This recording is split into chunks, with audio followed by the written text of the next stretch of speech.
তৃতীয় প্রশ্ন হবে ওয়া আন মালিহি মিন আইনা কাসাবাহু ওয়া ফীমা আনফাকাহু। প্রত্যেকটা ব্যক্তিকে যাদেরকে ধন সম্পত্তি দেওয়া হয়েছে তাদের প্রত্যেককেই কিয়ামত দিবসে আল্লাহ সুবহানাহু ওয়া তাআলা ধন সম্পত্তি সম্বন্ধে জিজ্ঞেস করা হবে, তাদের মাল ধন সম্বন্ধে, প্রতিপত্তিশীলতা সম্বন্ধে জিজ্ঞেস করা হবে। আল্লাহ সুবহানাহু ওয়া তাআলা জিজ্ঞেস করবেন মিন আইনা কাসাবাহু, যে তুমি এগুলোকে কোথা থেকে উপার্জন করেছো, কোথা থেকে এই আর্নিং ব্যবস্থাগুলো তুমি করেছো। সম্মানিত শ্রোতা মণ্ডলী, আমরা অধিকাংশ মুসলিমরা কিভাবে উপার্জন করছে, কোথা থেকে উপার্জন করছে ভাবে না, শুধু ভাবছে টাকা পয়সা এলেই হলো। কোথায় সুদে, কোথায় চুরিতে, কোথায় ডাকাতিতে, কোথায় লোককে ঠগিয়ে আমরা উপার্জন করছি। কত হারাম পন্থা আমরা বেছে নিয়েছি, যেগুলো হারাম পথ, যেগুলো হারাম পন্থা, সেই পন্থাগুলোতে আমরা উপার্জন ব্যবস্থা আমরা জারি রেখেছি, উপার্জন করতে আরম্ভ করেছি, উপার্জন করতে চলেছে। অধিকাংশ মুসলিমরা হারাম পন্থায় উপার্জন করছে, অথচ ভাবে না যে হারাম পন্থায় উপার্জন করলে আল্লাহ তাআলার দরবারে কিয়ামত দিবসে জবাবদিহি হতে হবে, আল্লাহ তাআলার সামনে প্রশ্নের সম্মুখীন হতে হবে। অধিকাংশ মুসলিমরা ভাবে না। আল্লাহ সুবহানাহু ওয়া তাআলা যখন জিজ্ঞেস করবেন আপনাকে মিন আইনা কাসাবাহু, হে আমার বান্দা তুমি এগুলো কোথা থেকে উপার্জন করেছো, তখন আপনার এই যে উপার্জন ব্যবস্থা ছিল এগুলোর উত্তর কি দেবেন? সেদিন কিন্তু আপনি আল্লাহ তাআলার কাছে পাকড়াও হবেন। আজকে খুব মজা করছেন, বিলাসিতার জীবন করছেন, আপনি খুব টাকা পয়সার বড়াই করছেন, প্রতিপত্তিশীলতার বড়াই করছেন, ধ্যান দেখাচ্ছেন, অপরকে তুচ্ছ তাচ্ছিল্য করছেন, নগণ্য চোখে দেখছেন, নিম্ন শ্রেণী নির্মূলে করছেন। আজকে এটা করছেন, আজকের বড়াই কালকে কিন্তু কিয়ামত দিবসে আপনার বড়াই আল্লাহ তাআলা বড়াই দেখবেন না, আপনার বড়াই আপনাকে পাই পাই করে বুঝিয়ে দেবেন। সম্মানিত শ্রোতা মণ্ডলী, তারপরে চতুর্থ প্রশ্ন হবে ওয়া ফীমা আনফাকাহু।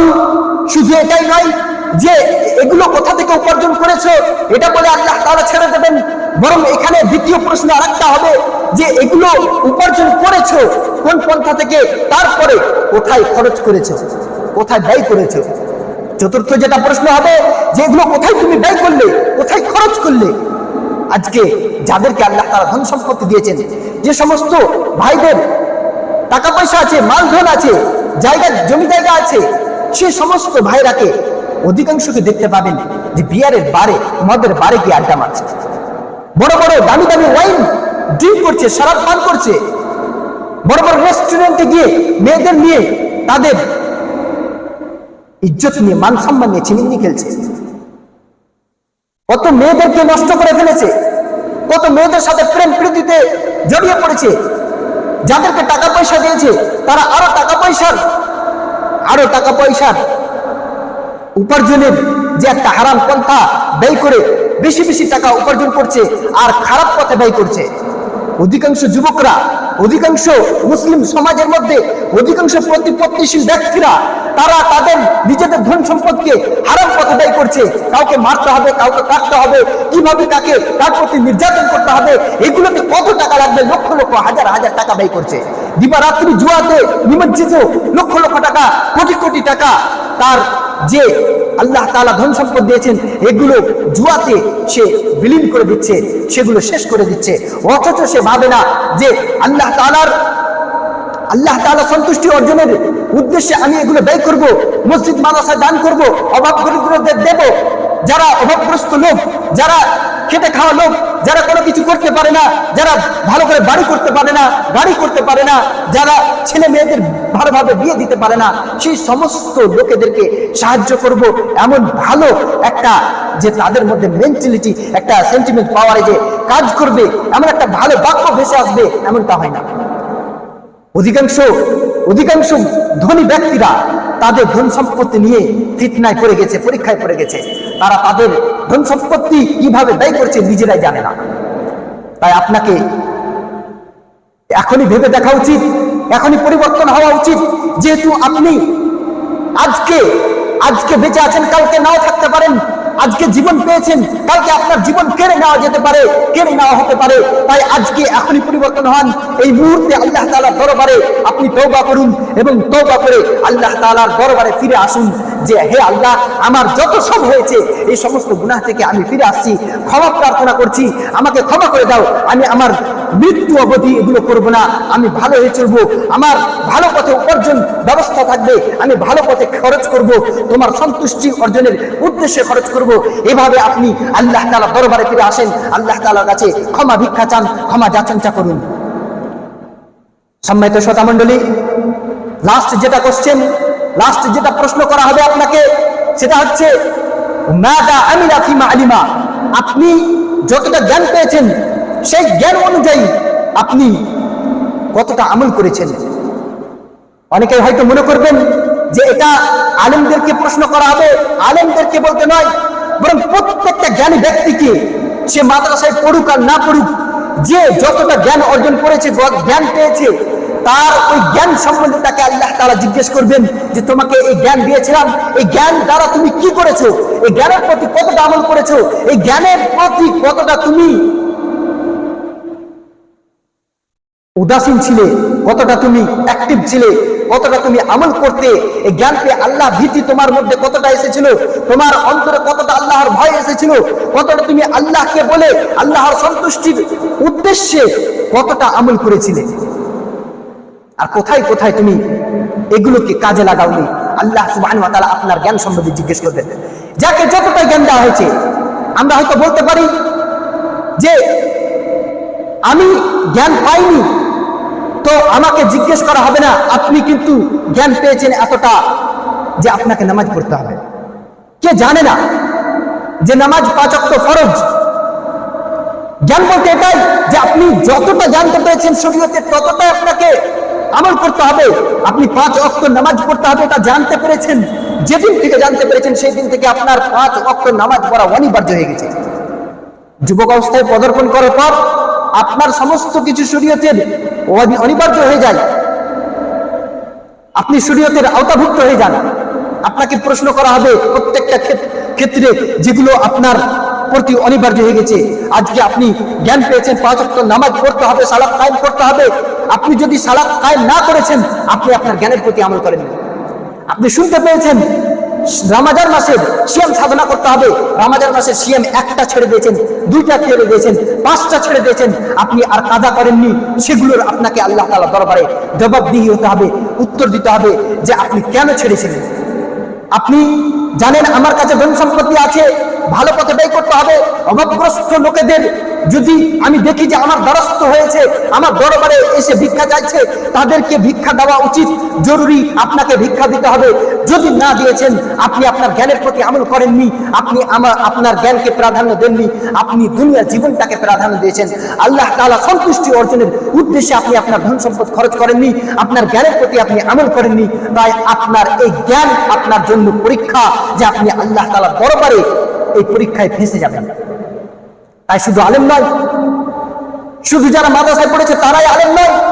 আলেম বলতে যে জ্ঞান অর্জন করেছে শরীয়তের, যে শরীয়তের জ্ঞান পেয়েছে, কোনো বক্তব্যের মাঝে হোক বা কোনো জলসা জুলুসের মাঝে হোক বা কোনো বই পুস্তকের মাঝে হোক, কোনো আলেমের মাঝে হোক, যেভাবে সে জ্ঞান পেয়েছে, সে তার জ্ঞান এর প্রতি যদি আমল না করেছে, সে জ্ঞান এর প্রতি আমল না করার কারণে আল্লাহ তাআলার নিকটে ফেঁসে যাবে। তাই শুধু আলেমদেরকে ভর্ৎসনা করলে হবে না, আলেমদেরকে দোষারোপ করলে হবে না যে আলেমরাই শুধু প্রশ্নের সম্মুখীন হবে। এখানে আলেমদের কথা বলা হচ্ছে এটা নয়, মাদ্রাসা পড়ুয়া আলেম নয়, বরং যে কেউ ইলম অর্জন করেছে, জ্ঞান অর্জন করেছে, তাকেই প্রশ্নের সম্মুখীন হতে হবে। আপনি যতটা জ্ঞান পেয়েছেন ততটাই আপনাকে প্রশ্নের উত্তর দিতে হবে, ততটাই প্রশ্ন করা হবে। তাই আজকে থেকে পরিবর্তন হন, জ্ঞানের প্রতি আমল করতে শিখুন। জ্ঞান যতটা পেয়েছেন সে মতো আপনি বুঝ নিয়ে সে মতো চলাফেরা করার এবং বাস্তব জীবনে আপনাকে সেগুলো অবলম্বন করার, সেইগুলোর প্রতি আমল করার প্রচেষ্টা করুন। পরিশেষে আমি বলবো যে এই হাদিসে, অত্র হাদিসে 3টি ফায়দা রয়েছে। 3টি যে ফায়দা রয়েছে তার মধ্যে একটি ফায়দা হচ্ছে যে অত্র হাদিস বোঝাতে যাচ্ছে যে কিয়ামত দিবসে প্রত্যেকটা ব্যক্তিকে জিজ্ঞেস করা হবে এই 5টি বিষয়ে। তাই আপনার নফস সম্বন্ধে আপনি দুনিয়াতেই আপনাকে নিজেকে জিজ্ঞেস করুন যে আপনি কতটা নেকির কাজ করেছেন, কতটা গুনাহের কাজ করেছেন। কতটা আপনি নেকির কাজ করেছেন, কতটা গুনাহের কাজ করেছেন, দুনিয়াতে হিসাব নিকাশ নেন। আল্লাহ তাআলা তো আপনাকে কিয়ামত দিবসে জিজ্ঞেস করবেনই, তবে দুনিয়াতে আপনাকে জিজ্ঞেস করতে হবে নিজের নফসকে, যে হে আমার নফস, তুই কতটা পাপের কাজ করেছিস, কতটা নেকির কাজ করেছিস। এটাই আল্লাহ তাআলা বলেন সূরা আল হাশর সূরা নম্বর 59 আয়াত নম্বর 18-তে, ইয়া আইয়ুহাল্লাযীনা আমানু তাকুল্লাহা, হে ঈমানদার ব্যক্তিরা, হে ওই সমস্ত ব্যক্তিরা যারা তোমরা ঈমান আনয়ন করেছো, ওয়ালতানজুর নাফসুম মা কদ্দামাত লিগাদ, তুমি ভেবে দেখো যে তোমার নফস কতটা ভালো কাজ করেছে, কতটা ভালো নেকির কাজ করেছে, তুমি ভেবে দেখো। তুমি দুনিয়ার জীবনে ভেবে দেখো, এটা আল্লাহ তাআলা আদেশ করছেন। দুনিয়ার জীবনে আপনাকে ভেবে দেখতে বলছেন আল্লাহ তাআলা, যেহেতু আপনাকে আল্লাহ তাআলা দরবারে আল্লাহ তাআলা ছাড় দেবেন না, সেখানে কিন্তু জিজ্ঞেস করবেন। দুনিয়ার জীবনে আপনাকে প্রশ্ন করবেন না, দুনিয়ার জীবনটাকে আপনার জন্য ছেড়ে দেওয়া হয়েছে, আপনি আপনার ইচ্ছা মতো আমল করুন, আপনার যেটা ইচ্ছা হয়, ভালো এবং খারাপ দুইটাই পথ আল্লাহ তাআলা স্পষ্ট করে দিয়েছেন, আপনি যে পথে ইচ্ছা চলতে পারেন। কিন্তু কিয়ামতের দিবসে আল্লাহ তাআলা আপনাকে প্রশ্ন করবেন। তাই একটা ফায়দাই আমি বললাম যে কিয়ামতের দিন যখন এই সমস্ত প্রশ্নগুলো করা হবে, তার মানে আপনার দুনিয়াতে নিজেকে প্রশ্ন করা উচিত। ওই দিনের প্রশ্নের সম্মুখীন হওয়ার আগে আগে দুনিয়াতে নিজেকে প্রশ্ন করা উচিত, এটা আল্লাহ তাআলার অত্র আয়াতে বলছে। তাই আপনি দুনিয়াতে নিজের হিসাব নিকাশ নেন, আপনার নফসের হিসাব নেন। হাসিবু আনফুসাকুম ক্বাবলা আন তুহাসাবু, তোমরা নিজেদের হিসাব নিকাশ হওয়ার পূর্বে আগে তোমরা কি করো, নিজের নফসের নিজেরাই হিসাব নাও। কিয়ামতের দিন আল্লাহ তাআলা যখন প্রশ্ন করবেন, সেই দিনের আগে দুনিয়াতে তোমরা নিজেদের হিসাব নিকাশ করো, যে কতটা পাপের কাজ, কতটা নেকির কাজ করেছে, জাহান্নামে যাওয়ার উপযুক্ত নাকি জান্নাতে যাওয়ার উপযুক্ত, তুমি এভাবে হিসাব নিকাশ নেন। তাহলে কিয়ামতের দিন আপনি রেহাই পেতে পারেন, জান্নাত প্রাপ্ত হবেন ইনশাআল্লাহ। পক্ষান্তরে আপনি জান্নাত পেতে পারেন না।